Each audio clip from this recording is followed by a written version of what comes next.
project updates. At the last Woodburn race we were at, we stood on your trailer door. Yep.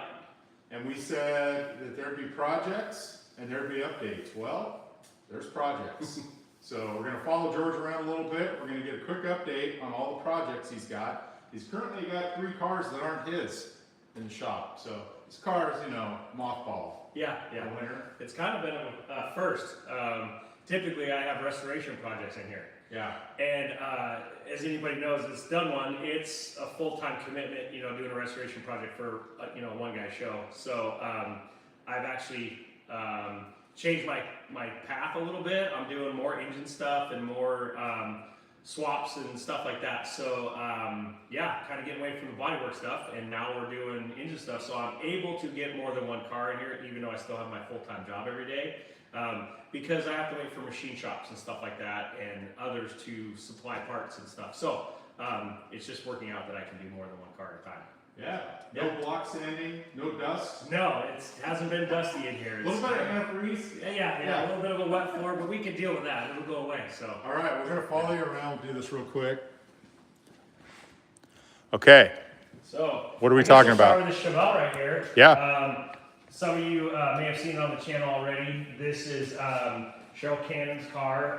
It was owned by her husband, Kyle Cannon, who unfortunately passed away.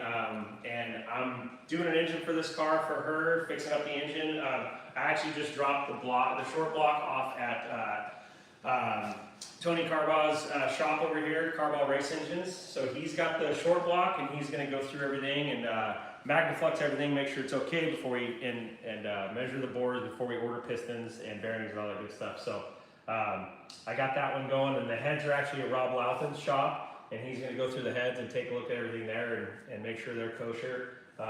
Everything looked pretty good in the engine. I think it's definitely savable. Just, you know, had some piston issues because of a lean situation. So we'll get this one back together. This engine will go on the run stand because this one is actually, with the headers and the transmission, this one is a little bit of a challenge to put the engine back in, so to speak. It did take me a little bit more time than it would normally have taken to get this one out, just because of the way everything was built.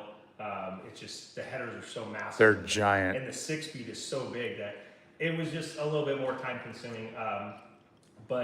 So I'm definitely going to be a run stand engine, which is, of course, you know, we love doing the run stand stuff. So yeah, we'll get that on there and get it fired up and make sure everything's kosher before it goes back in the car. You mentioned the transmission. It's right here. Yeah, the thing is huge, and it's got a really cool custom offset shifter that he built that actually brings a stick up here, and it has a pivot point that comes off here. It's really trick on how he did it. It's all handmade stuff. Yeah. But it's just, it's a challenge to get it in there. So, yeah, definitely I only want to put that back in once. Yeah, no kidding. Yeah. Right on. And then, so I guess we'll go over to the Impala. So Scott Finks Impala, it is actually ready to go to Justin Brenneman in Scio to get, he's gonna mount the seats, do the seat tabs in the back. He's gonna mount the parachute. He's going to run the front bars back out to the front of the chassis, and then put the tabs on for the motor plate, and then the tabs on the mid plate. And then once this car is done with Justin, it's actually going up to Jim Coughlin. It's going to get headers built for it.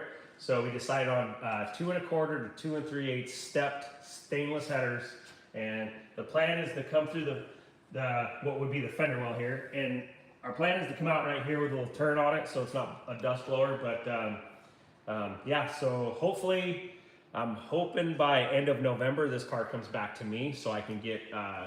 I'm going to get the engine pulled back out and repaint the firewall and engine compartment and all that good stuff that needs to be detailed up, and do a couple other things. And then after the first year, it goes to Milano, to Scott Davis to get wired. And my hope there is actually to meet up with Dave up there after the car's completely wired, and we do a fire up video there in Milano with Scott. That way, if there's any issues or whatever, we could all kind of put our brains together and get everything figured out there. So like to test the trans brake and all that good stuff after we fire it. So And in the crisp spring air, this thing should see wood burn drag strip. that's the plan. I did hear from Scott that he actually went to Taylor Motorsports the other day and got fitted for his new fire suit. So Good. that's pretty awesome.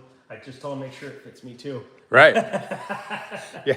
I'm just kidding, of course. Yeah. It won't. But yeah, pretty excited about this one. It should be coming together pretty fast. I know Scott's really excited to see this car finally getting back together again. So he's had it around for a long time. So Very cool. yeah. Right on. So Yeah. yeah, more to come on that one. Yeah, and then so this car showed up actually the day before the Chevelle did. So this is Rob Laughlин's 56 Bel Air hardtop. Really, really nice car, really solid car. I don't know the whole story on how he acquired it, but he purchased it, and I know that the rear quarter panels needed some paint repair, and I should have asked them, but I'm not exactly sure who did the work on that, but they did a really nice job of paint matching the car, because I did see it when he first got it, and from what I remember, the previous owner was not happy with the paint for some reason, and he actually started to grind it down and to bare metal and was going to redo it, but Rob was happy with it, so he just had the back half repainted to match the car. But it's super solid, really, really clean interior. About the only thing him and I are discussing as far as the car goes is the steering wheel. I think he had the original steering wheel on it when he first got it, and it was huge, and he didn't like it. So he threw this one on there just so it's a little bit more drivable, but we've been tossing around a few ideas of other steering wheels to put in there. But other than that, the interior is really, really clean in this thing. Yeah. He did tell me that I needed to feed the dogs. They Right. haven't eaten in a while. I tried to feed this one. He bit me, so.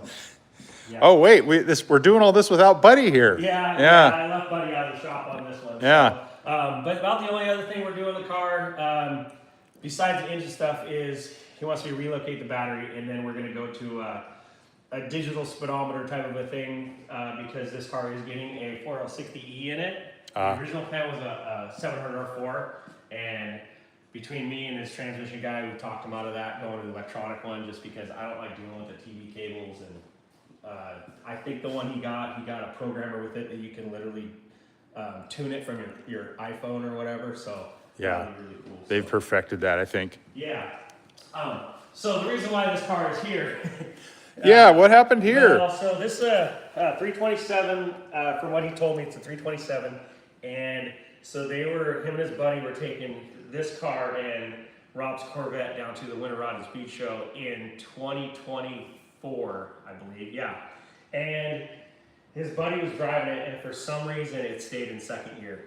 I'm not sure if it was car failure or driver error, but the car was in second gear, and it decided to window the oil pan. So the oil pan's still on it, and I haven't seen inside yet, but something in there wasn't happy, and we know it's connecting rods, but don't know how many. I'm guessing at least 2.